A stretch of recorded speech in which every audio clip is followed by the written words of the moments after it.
উনি আমার দিকে আঙ্গুল তুলে বললেন যে এই মাতারি তুমি এরকম উলঙ্গ হয়ে খাড়ায় আসো কেন?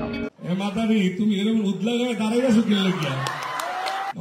টিভি, স্টেজ শো, কর্পোরেট কিংবা খেলার মাঠ সব দিকেই উপস্থাপনায় সরব ছিলেন ইশরাত পায়েল। এমনকি 2025 সালে আন্তর্জাতিক ক্রিকেটেও তিনি উপস্থাপনা করেছেন।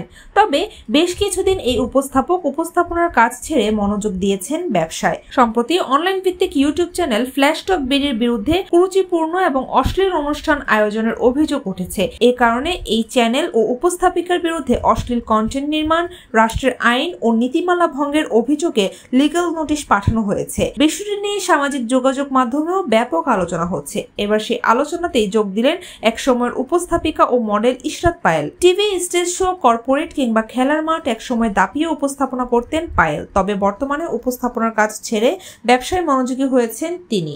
এরই মধ্যে সম্প্রতি এক সাক্ষাৎকারে এই মডেল বলেন, আমরা যখন উপস্থাপনা করতাম তখন এটা একটা শিল্প ছিল, তবে এখনকার সময়ে সেটা আর নেই।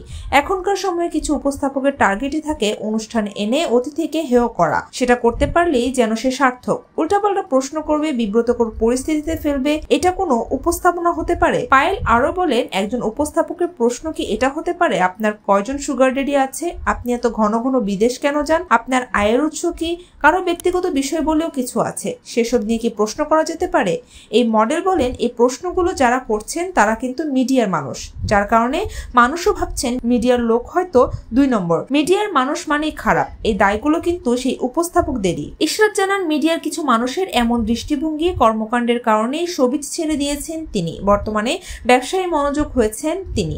আগে উপস্থাপনা শিল্প বলে গণ্য হলেও এখন তা সার্কাসের মতো হয়ে গেছে উল্লেখ করে ইশরাত পায়েল বলেন, মিডিয়াতে আগে আমরা যেভাবে উপস্থাপনার কাজ করতাম এখন সেটা সার্কাস বা যাত্রাপালায় পরিণত করেছে কিছু উপস্থাপক। এরা গেস্ট এনে হেনস্থা করতে পারলে মনে করে কাজ সার্থক। এর সঙ্গে যুক্ত হয়েছে ভিউ ব্যবসা, কিন্তু এসবের উল্টোটা হচ্ছে। এসব এ কারণে ধীরে ধীরে সরে গিয়ে ব্যবসায় যুক্ত হয়েছে।